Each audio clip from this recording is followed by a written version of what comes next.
अस्सलामुअलैकुम स्टूडेंट्स, आज हम बात करते हैं कास्ट क्लासिफिकेशन के ऊपर। कास्ट क्लासिफिकेशन को समझने से पहले कास्ट क्या होती है इसको समझ लेते हैं। किसी भी production of goods and services के लिए डिफरेंट टाइप ऑफ रिसोर्सेज जो होते हैं वो यूज़ होते हैं। अगर हम उन सबको जो है in the form of money देख लें तो वो हमारा कास्ट होती है।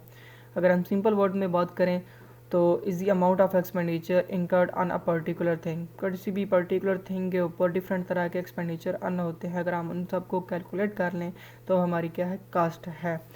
और all sort of expenses incurred to run an organization, वो भी जो है वो ज़रूरी होते हैं और वो भी तमाम के तमाम कास्ट में आते हैं। इसमें हम एग्जांपल लेते हैं बेकरी बिज़नेस की। अब बेकरी बिज़नेस भी एक ऑर्गेनाइजेशन है। इस ऑर्गेनाइजेशन को रन करने के लिए डिफरेंट तरह के एक्सपेंसेस जो हैं वो बर्दाश्त करने पड़ते हैं ऑर्गेनाइजेशन को। वो हम जो है वो देख लेते हैं। उसमें सबसे पहले स्टाफ की सैलरी।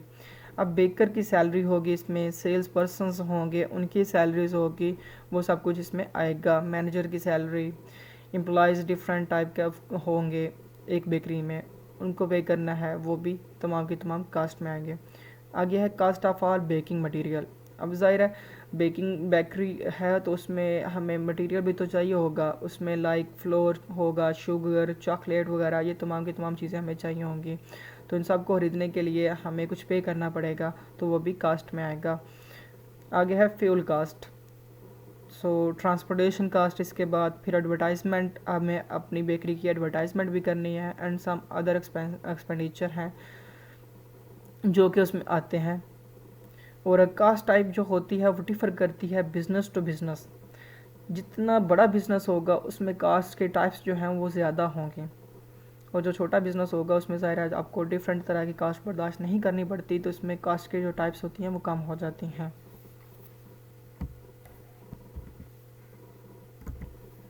नेक्स्ट है cost object. Anything for which manager want to separate measurement of cost. कुछ भी जिसके लिए मैनेजर जो है वो सेपरेट मेजरमेंट करना चाहता हो, वो उस कास्ट का क्या हो जाता है, ऑब्जेक्ट हो जाता है।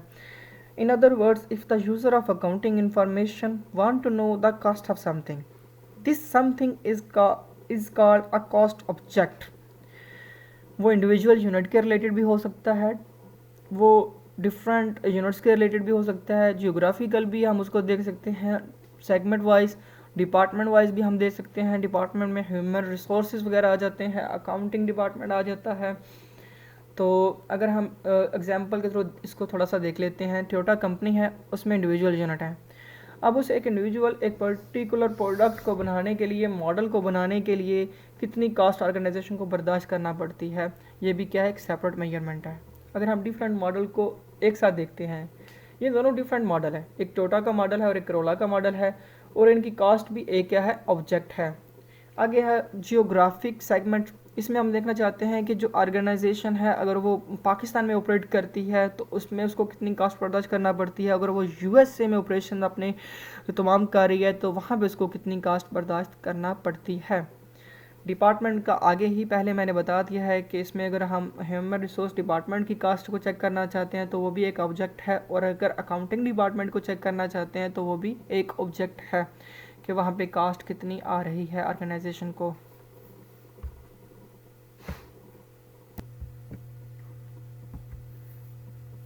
Cost unit.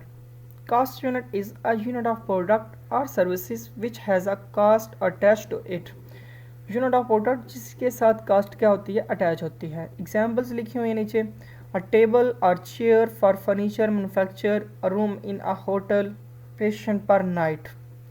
अब इनके साथ क्या है, कास्ट अटैच्ड है। आगे है cost centre. Cost center is a production or services location, a function and activity, an item, equipment for which cost are accumulated. जहाँ पे कास्ट accumulated होती है उसको हम बोलते हैं cost century. Cost century is used as a collecting place for cost. collecting place वो जगह जहाँ पे collectively हम जो है कास्ट को देखते हैं उसको हम cost century बोलते हैं। डिफरेंट टाइप्स हैं इसकी, आगे उसकी एग्जांपल्स लिखी हुई हैं। सर्विस लोकेशन, इसमें एग्जांपल्स क्या हैं, स्टोर्स है, कैंटीन है। फंक्शन, फंक्शन में सेल्स रिप्रेजेंटेटिव, ये भी एक फंक्शन है। Activities, quality control. Activity quality control भी एक एक्टिविटी है। आगे है आइटम ऑफ इक्विपमेंट, उसमें पैकिंग मशीन्स वगैरह आ जाती हैं।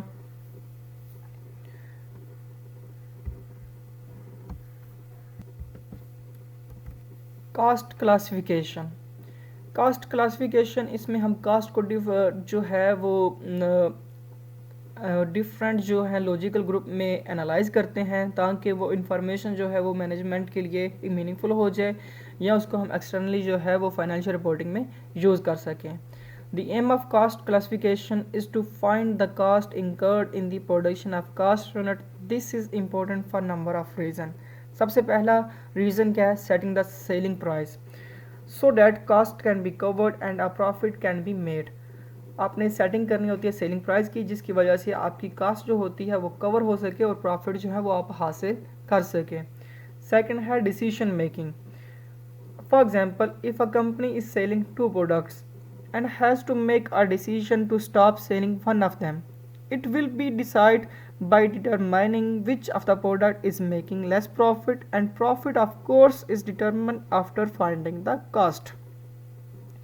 आगे है प्लानिंग। प्लानिंग आपने फ्यूचर की करनी होती है, फ्यूचर एक्टिविटीज़ की, क्योंकि आपके पास कंपनी के पास रिसोर्सेज जो होते हैं वो लिमिटेड होते हैं। So planning is done after determining cost. Next है कंट्रोल। कंट्रोल करना होता है अपनी अपनी कास्ट ऑफ प्रोडक्शन को और अपने रिसोर्सेज को by comparing actual cost with plan cost, so we can investigate the reasons for variance. आगे है reporting. The result of the business और it depends upon the knowing the cost incurred, the value of stocks वगैरह, ये reporting वगैरह में सब कुछ आता है।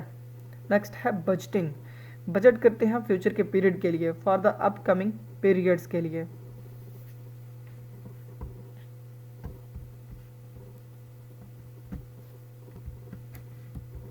नेक्स्ट हम फंक्शनल या डिविजनल क्लासिफिकेशन देखते हैं। कोई भी एक ऑर्गेनाइजेशन है उसमें जो है ना वो डिफरेंट डिपार्टमेंट्स होते हैं। यहाँ पे हमने एक एग्जांपल ली हुई है, फर्नीचर मैन्युफैक्चरिंग कंपनी है, तो जाहिर है उसका मैन्युफैक्चरिंग डिपार्टमेंट होगा जिसको हम प्रोडक्शन डिपार्टमेंट भी कहते हैं। इसके बाद उसमें एक डिपार्टमेंट सेल्स के रिलेटेड होगा जिसको सेल्स एंड डिस्ट्रीब्यूशन डिपार्टमेंट बोलेंगे। Then business also need advertisement and marketing, उस बिज़नेस को कुछ एडवर्टाइजमेंट की ज़रूरत होगी, मार्केटिंग की ज़रूरत होगी, तो वो मार्केटिंग डिपार्टमेंट में चला जाएगा।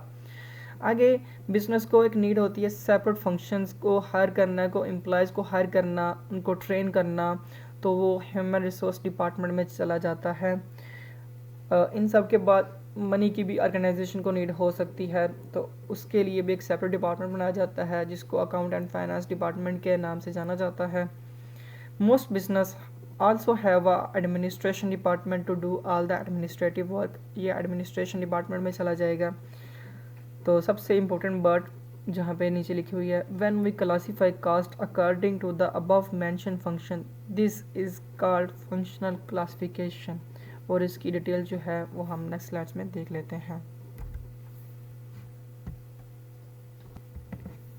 जैसा कि अभी हमने पढ़ा कि किसी भी ऑर्गेनाइजेशन में एक प्रोडक्शन डिपार्टमेंट होता है, सेलिंग डिपार्टमेंट होता है, डिस्ट्रीब्यूशन डिपार्टमेंट होता है, एडमिनिस्ट्रेटिव डिपार्टमेंट होता है, उसके अलावा अकाउंट एंड फाइनेंस डिपार्टमेंट होता है।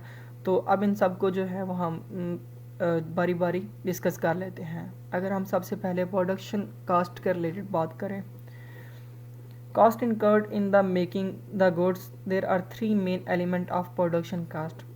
चीज़ों को बनाने के लिए 3 एलिमेंट्स का होना ज़रूरी है, cost of material, cost of labour और कॉस्ट ऑफ एक्सपेंसेस। आगे है मटेरियल।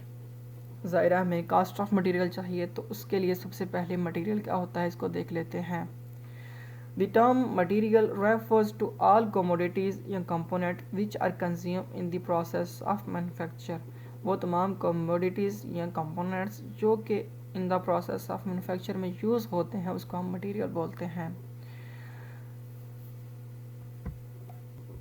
और वो मटेरियल जो कि यूज़ होता है मैन्युफैक्चर करने में, उसकी जो कास्ट होती है जो हमें पे करनी पड़ती है उसको हम बोलते हैं cost of material, material cost. जो भी हमने पढ़ा है। Include the cost of obtaining the material and receiving them within the organisation. Material को हासिल करने के लिए, ऑर्गेनाइजेशन में रिसीव करने के लिए आपको कास्ट बर्दाश्त करना पड़ती है, उसको हम बोलते हैं मटेरियल कास्ट। उसमें मटेरियल की परचेजिंग की कास्ट भी आ जाती है। उसके अलावा जब उसको ले के आने के ऊपर अखराजात होते हैं वो भी इसमें इंक्लूड होते हैं, जैसे कैरिज इनवर्ट। इसके बाद है लेबर कास्ट। लेबर सबसे पहले देखते हैं लेबर, फिर उसके बदले में जो उसकी पेमेंट करेंगे लेबर को, वो लेबर की कास्ट में इंक्लूड हो जाएगी।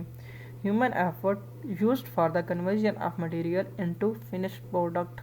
वो ह्यूमन एफर्ट जो कि कन्वर्ट करने में, जो कि मटेरियल को कन्वर्ट करने के लिए हम लगाते हैं इनटू अ फिनिश प्रोडक्ट, या doing various jobs in a business is called labour, उसको हम लेबर कहते हैं। Payments towards labour is called labour cost. Labour को कुछ ना कुछ हमें पे भी तो करना पड़ता है, वो लेबर कास्ट में इंक्लूड हो जाएगा। आगे कॉस्ट ऑफ एक्सपेंसेस, जहाँ पे हम प्रोडक्शन कर रहे हैं उसका रेंट भी तो हमें देना पड़ता है। उसके अलावा इलेक्ट्रिसिटी जो यूज़ होती है उसका बिल, गैस का बिल, और similar item which may be documented by invoice from suppliers वगैरह, वो उन तमाम की पेमेंट जो है वो कास्ट ऑफ एक्सपेंसेस में आ जाती है। अब सेकंड था सेलिंग कास्ट। प्रमोट करने के लिए, सेल्स को रिटेन करने के लिए कस्टमर्स को जो हमें कास्ट बर्दाश्त करना पड़ती है उसको हम सेलिंग कास्ट कहते हैं। उसमें कुछ हमें एडवर्टाइजिंग करनी पड़ती है, सेल प्रमोशन प्रोग्राम लगाने पड़ते हैं, प्रिंटिंग करनी पड़ती है कैटलॉग्स की और प्राइस लिस्ट की, फिर सैलरीज एंड कमीशन देना पड़ता है सेल्समैन को, फिर सेल्स डिपार्टमेंट में जो है वो इंक्लूड आ जाता है staff rent, freights, insurance of showrooms वगैरह, ये भी बर्दाश्त करने पड़ते हैं। और कुछ हम फ्री सैम्पल्स देते हैं अपने कस्टमर्स को ताकि वो उसको यूज़ करें और हमारी प्रोडक्ट्स को बाय करें और आगे भी लोगों को बताएं कि ये प्रोडक्ट अच्छी है, इसको हमने यूज़ किया हुआ है। तो वो भी हमारी सेल प्रमोशन में और रिटेन करने के लिए कस्टमर्स को बहुत ज़्यादा ज़रूरी है। इससे हमारे जो कस्टमर्स होंगे वो और ज़्यादा बढ़ भी जाएंगे। आगे थर्ड है distribution cost. It is an indirect cost incurred in making the packed product ready for dispatch and delivering it to the customers. Packing cost अच्छी होती है तो उसके बाद हम डिलीवरी करते हैं ना, सबसे पहले हम पैकिंग करते हैं उसकी अच्छी। आजकल के दौर में पैकिंग जो है वो बहुत ज़्यादा जो है अहमियत का हमल है। आगे उसके बाद उसकी कुछ वेजेस पे करनी होती है पैकर्स को, ड्राइवर्स को और डिस्पैच क्लर्क को। उसके बाद rent, rates, insurance and depreciation of finished good, warehouse की डेप्रिसिएशन वगैरह, वो भी तमाम की तमाम डिस्ट्रीब्यूशन कास्ट में आ जाता है। आगे है cost of delivery of finished goods. ये तमाम की तमाम चीज़ें इसकी डिफरेंट एग्जांपल्स हैं जो कि डिस्ट्रीब्यूशन कास्ट में आ रही हैं चीज़ें। आगे है एडमिनिस्ट्रेटिव कास्ट। किसी भी ऑर्गेनाइजेशन में एडमिनिस्ट्रेशन का वर्क जो है मोस्ट इंपॉर्टेंट होता है, उसके लिए भी हमें डिफरेंट कास्ट बर्दाश्त करना पड़ती है, उसको हम एडमिनिस्ट्रेटिव कास्ट कहते हैं। जैसा कि ऑफिस कास्ट है, मैनेजर की सैलरी है, अकाउंटेंट की सैलरी, ऑडिटर की फ़ीस पे करनी होती है, टेलीफोन्स, पोस्टेज कास्ट वगैरह, और depreciation of building and equipment, ये तमाम की तमाम इसमें आ जाती है एडमिनिस्ट्रेटिव कास्ट में। ऑफिस बिल्डिंग की जो डेप्रिसिएशन होती है वो भी।